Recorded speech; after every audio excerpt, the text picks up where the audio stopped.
So చాలామంది పెళ్లి ముహూర్తాల గురించి అడుగుతున్నారు. సో మ్యారేజెస్ మంచి డేట్స్ అనేది జనరల్ డేట్స్ చెప్తాను. మీ వ్యక్తిగత జాతకం ప్రకారం అంటే అమ్మాయిది అబ్బాయిది బట్టి ముహూర్తం డిసైడ్ అవుతుంది. ముహూర్తము, డేటు అండ్ టైం, ఏ టైంకి మనం మ్యారేజ్ చేసుకుంటే బాగుంటుంది. సో ప్రధానంగా 15th జూలై 2026 నుంచి 12 ఆగస్ట్ 2026 వరకు ఆషాఢ మాసం ఉంటుంది. మనకు 13 ఆగస్ట్ నుంచి 11 సెప్టెంబర్ 2026 వరకు శ్రావణ మాసం ఉంటుంది. సో ఈ శ్రావణ మాసం అనేది మ్యారేజెస్కి చాలా మంచి అనుకూలమైన నెల. అండ్ ఈ శ్రావణ మాసంలో ముహూర్తాలు మనకు 15th ఆగస్ట్ నుంచి స్టార్ట్ అవుతాయి.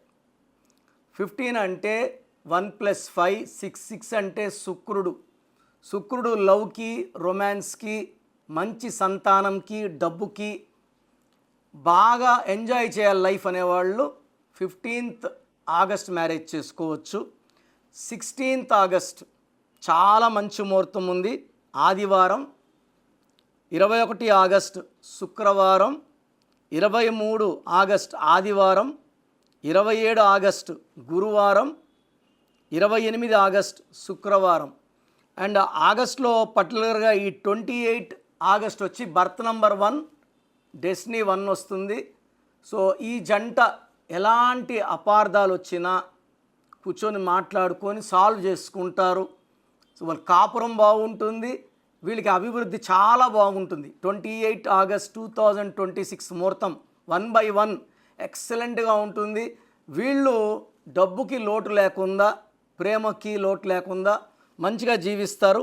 అదేవిధంగా సెప్టెంబర్లో 3 September, 4 September, 5 September and 12 September మంచి ముహూర్తాలు ఉన్నాయి.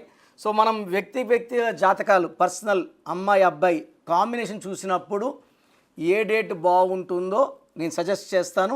మ్యారేజెస్ మాత్రము ఎటువంటి పరిస్థితుల్లో కూడా రాహు శని కాంబినేషన్లో చేసుకోకండి. 4, 13, 22, 31, 8, 17, 26 ముహూర్తాలు ఉన్నా కూడా అది అవాయిడ్ చేద్దాం, పక్కన పెట్టుకుందాం. Will go with a better date for a good marriage life. ఎందుకంటే marriage is second birthday.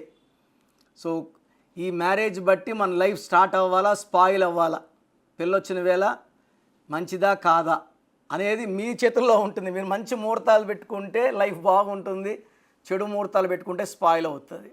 So మీ మంచి మ్యారేజెస్ ముహూర్తాల కోసం నన్ను అపాయింట్మెంట్ తీసుకొని కలవండి. మీకు చక్కటి టైము, డేటు నేను సెలెక్ట్ చేసి ఇస్తాను. న్యూమరాలజీ ప్రకారం మ్యారేజ్ ఫిక్స్ చేసుకుంటే కాపురం, గ్రోత్, డెవలప్మెంట్, మంచి సంతానం